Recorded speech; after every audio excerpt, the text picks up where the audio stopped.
Isang mapagpalang araw mga kabagis. Sa video na ito mag-grafting ako ng rootstock mga kabagis. Ang gagamitin kong sayon mga kabagis ay yung common lang na red at saka common na orange. Gusto ko kasi yung sa dalawa masipag silang mamulaklak, kaya yun ang igagrap ko mga kabagis. Mahalagang tips para sa pagpili ng sayon mga kabagis, dapat ang piliin natin ay yung hindi nalanta, para buhay na kaagad kahit kadudugtong pa lang mga kabagis. Ang gamit ko nga pala dyan mga kabagis ay grafting tape na di-uno, at yung supot ay yung ginagamit namin sa paggawa ng ice mga kabagis. At may gusto rin akong i-share para sa mga baguhan na nag-grafting tungkol dito sa ginagamit kong panali mga kabagis. Kasi sobrang tipid nito. Ang ginagamit ko ring panali mga kabagis ay yung mismong grafting tape na. Alam nyo po dito sa grafting tape, kahit na maiksi lang yung kukunin mo dito, pag inunat mo sobrang haba siya, kaya maganda siyang panali mga kabagis. Mahalagang tips din mga kabagis tungkol sa paglalagay ng supot. Dapat iwasan nating hipan yung supot kasi maraming bakterya ang bibig ng tao, kaya dapat hindi natin hihipan para hindi makontaminate yung sayon mga kabagis. Kagaya nung ginagawa ko na isinusuksok ko lang yung daliri ko doon sa supot para ibuka mga kabagis. Kagaya ng nakikita nyo sa video mga kabagis. Mahalagang tips din mga kabagis tungkol sa pagdidilig. Dapat yung kagagraph natin na rootstock, hindi muna natin didiligan kahit mga 2 araw. Kasi sariwa pa yung sugat ng halaman natin mga kabagis. At para maiwasan din natin ang sobrang moist sa loob ng supot mga kabagis, kasi nabubulok din yung mga dahon ng sayon natin pagka sobrang tubig. Sa pagdudugtong ko ng sayon mga kabagis, ginawa kong salit-salit yung mga kulay para maganda ang combine pag namulaklak siya. Sa bawat pagdugtong ko ng red, tinatabihan ko siya ng orange mga kabagis.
Ito yung orange na itatabi ko sa mga red, mga kabagis. Hindi ko pinagsabay na idugtong yung red at orange, mga kabagis, dahil para maiwasan na malanta yung mga cuttings, mga kabagis.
Ito na yung katatapos nating i-graph, mga kabagis.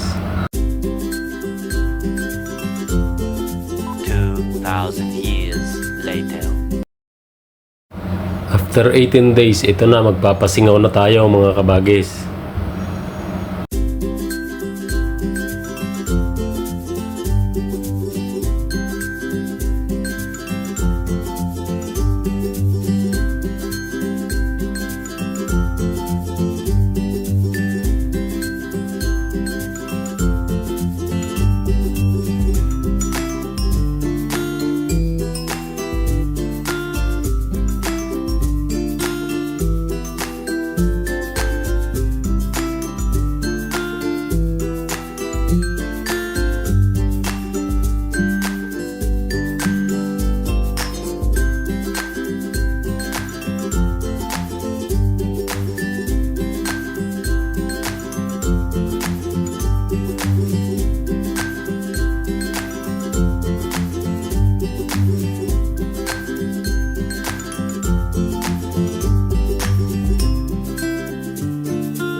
One eternity later. Pagkatapos ng magdamag, aalisin ko na. Eto na, aalisin ko na yung supot mga kabagis.